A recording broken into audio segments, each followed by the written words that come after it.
ഇതാ നിന്റെ കുഴപ്പം. പറയാനുള്ള കാര്യങ്ങൾ അപ്പപ്പ പറഞ്ഞേക്കണം. എത്ര ആൾക്കാർ കൂടി നിന്നാലും പറഞ്ഞേക്കണം. അങ്ങനെയൊക്കെ പറഞ്ഞ് മാനം കെടുത്തിയാലേ ഉമ്മാരൊക്കെ നന്നാവുള്ളൂ. വല്യപ്പച്ചന്റെ മോന്റെ കാര്യം മാത്രം നോക്കിയാൽ തർക്കുത്തരം പറയുന്നു. ഇങ്ങോട്ട് മര്യാദ കാണിച്ച് മാത്രമേ എനിക്കും തിരിച്ച് കാണിക്കാൻ പറ്റൂ. സോറി പറടാ, സോറി പറടാ, സോറി പറടാ. സോറി.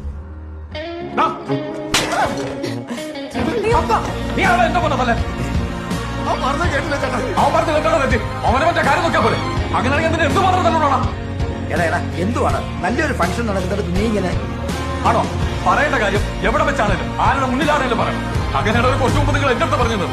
അതുകൊണ്ട് ഇപ്പൊ അവിടെ പറഞ്ഞാലേ ശരിയാത്തുള്ളൂ. നാലാളെ മുന്നിൽ വെച്ച് പറഞ്ഞാലേ ഇവനൊക്കെ നാണം കിടും. എടാ ജോലി കൂലിയില്ലാതെ തെക്കോടെ തെണ്ടി നടക്കുന്ന ഇവന് വേണ്ടി വക്കാലത്ത് പറയുന്നത് നാണല്ലേ? നിനക്ക് എത്ര വയസ്സായടാ? നിന്റെ പൈസ പറടാ. 26. ഇവന്റെ പ്രായത്തിൽ നിങ്ങൾ എന്നാ ചെയ്തു?